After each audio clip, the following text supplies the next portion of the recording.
There's a lot more information in this than I originally thought. Like, this is it's a really neat unit. Just the fact that we are showing you what we're adding, we're the only ones that do that.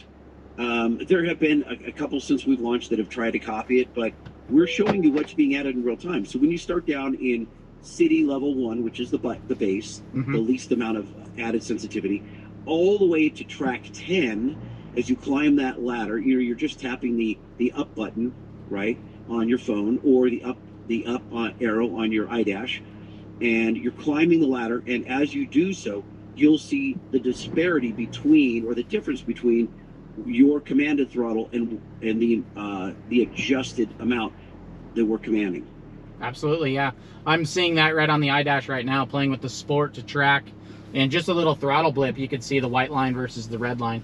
The integration with the iDash is really, that's like game changer right there, because to be able to have it right in front of your face like this and adjust it as you go. I mean, I was driving and adjusting. Obviously, it told me don't press the pedal while you're adjusting, but you can adjust it to any changing conditions or anything like that. It's pretty neat.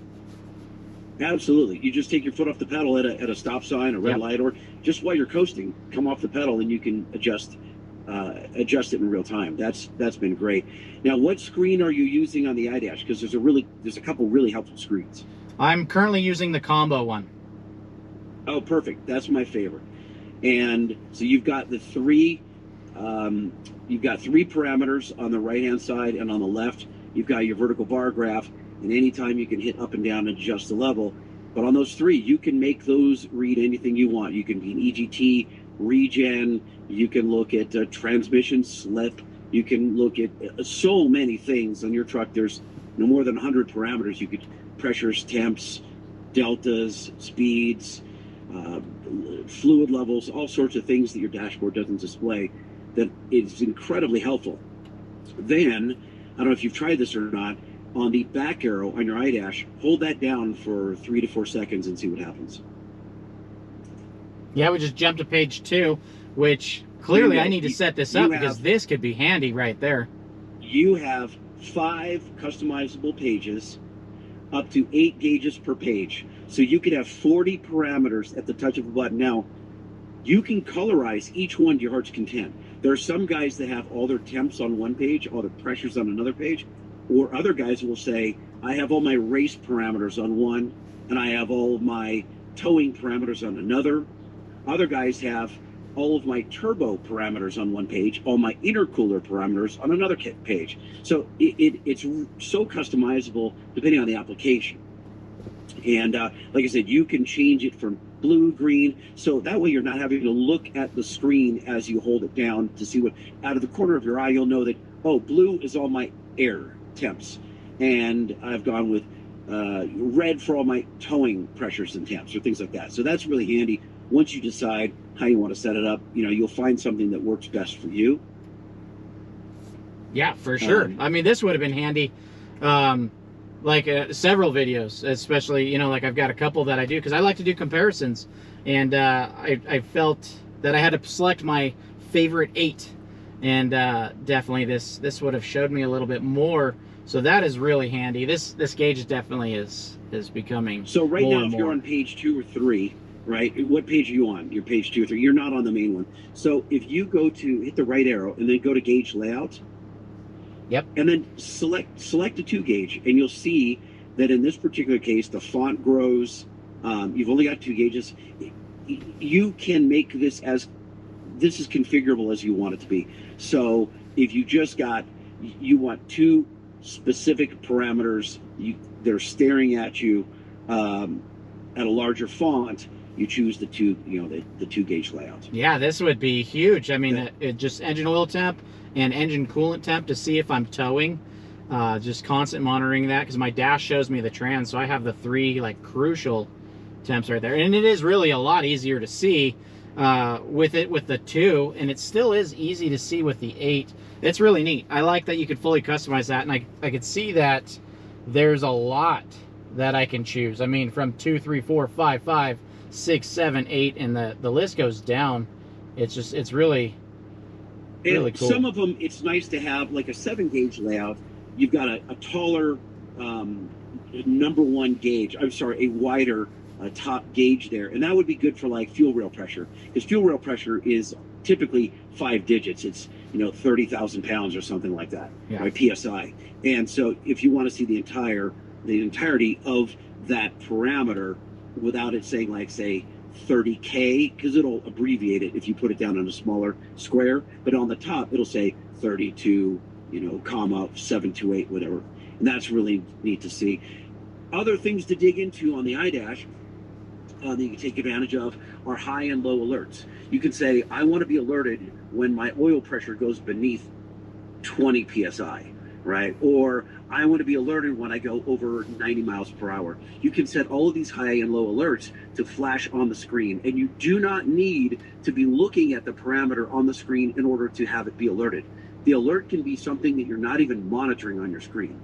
So you can set up dozens of alerts of very, very handy things. Pressures, temps, deltas, all sorts of really neat stuff. So that's the iDash. That's a whole video in itself. But I suppose looping back to PedalMonster, just driving around, what are your initial impressions of, say, Sport 5? That how are you feeling? Tell me about the turbo lag. So it definitely, I found myself, I'm generally a light throttle person, right? And then when you get off from a light, there is like a little bit of turbo lag and there's a little bit of delay. But with the 373 gears in this and the LZ0, they really did a better job, but GM did.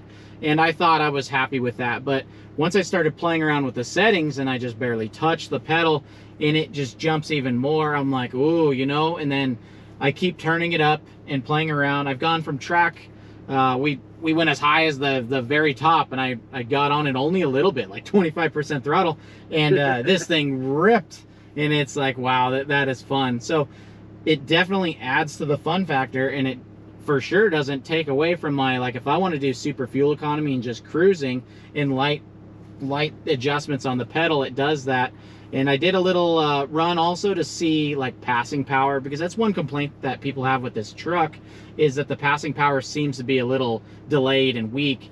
And that right there is where it's eliminated completely, because you just give it a little bit of throttle like a normal driving. If you want to go past, go around somebody, and boom, turbo's lit, you're gone. And it's super cool. It definitely adds to the fun factor.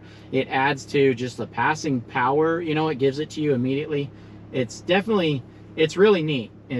I like it a lot. Well, the naysayers about any throttle controller is that this device can't do anything that I can't already do with my right foot. That was me. And so that's partially true. You can accomplish this with your right foot. However, it's not comfortable. It's definitely not. And they'll say, what do you mean it's not comfortable? If I want to go faster, I push it down harder. And we as humans, and the way the vehicles are programmed, we spend 99% of our time in the middle part of the pedal. Yep. You just do, right? It's between 1/4 and 3/4 throttle. You're very, very rarely at wide open throttle, unless you're pulling a steep grade with a really heavy trailer, or you're racing someone. You're just really not at full throttle. So we don't manipulate 100% throttle. 100% is still 100%. Put pedal to the floor, mat it, it's still 100%. We don't manipulate that percent.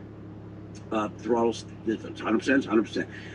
Where we're playing with it and where we're giving you all the adjustment is in the middle of the pedal, where you spend all day, every day. And that's where it makes a difference, because it really does change. It enhances the driving experience. You're not having to physically press that pedal 2 extra inches with the ball of your foot, Absolutely. And also, people don't understand that the pedal is programmed from the factory. Every pedal is a 0 to 5 volt potentiometer, like a volume control on any car stereo or any home stereo.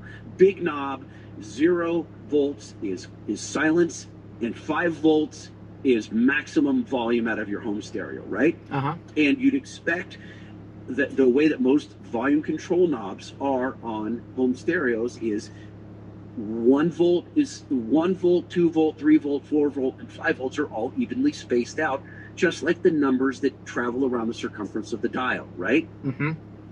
Your pedal is not like that. The OE can program 1, 2, 3, 1, 2, 3, then 4, then 5, spaced way out. Or Yes. they could say 1, 2, 3, 4, 5. They can make those all really close together or spread them out. Okay, so what that does is they're playing with the way you drive it, right? They either want you to get into the pedal deeper, faster, or they don't want you to get in deep into the pedal that fast because they're looking out for fuel economy. We give you the ability, we've remapped your pedal. You're remapping your pedal. How do you want the pedal to respond? And that is what is difficult to explain to the naysayers. Because technically, yeah, like I said, you can push down and get all the same. You can get 20% throttle, you can get 30%, 100% throttle. We're giving it to you in different places, and it just changes the feel dramatically. Definitely, it definitely, and I agree completely with what you're saying, because that's the dead zone areas that we feel like when we try to go past somebody, and it's like you give it a little bit of throttle and you give it a little bit more, and you feel like there's no change. That's the area that you're describing right there, where they don't give it to you, and it's a clear night and day difference that it's improved with this. And it is nice that you can choose how much you want and how aggressive you want it to be, if you want a little bit of aggressiveness and or a lot more. And definitely, I fully understand what you're saying on that. So good. I'm glad you're enjoying it. It's one of those things where you have to try it, because if you don't, it's easy just to shoot holes in it and say, nah, I don't get it. It's not, this is just hocus pocus. Absolutely. It's really not. It is a user experience device that dramatically changes the experience. It's as simple as that. I absolutely agree with that. It's I was a naysayer on this for sure. And yeah, I've told a couple people, I'm like, I can't believe this. This is crazy. Like, it's so nice, because we really do only use part of the pedal like 90% of the time, and this definitely changes the experience for sure on that. And yeah, and I just love the adjustability. It's so nice, because sometimes you don't want that much aggressiveness, and other times you do want more, and it's definitely neat. It changes the whole truck for sure. And I already loved this truck before, so this is just another little cherry on top. Nice, nice. Great. Well, we're happy to be part of the build. I appreciate it, and I appreciate you showing me all this stuff too. Learned a bunch on the gauge, and yeah, I love this gauge. I mean, I want to set in a second gauge, I think, at this point. I saw you guys have the dual pod suction cup that I think we're going to go to. I'm going to throw one of these gauges in my Camaro.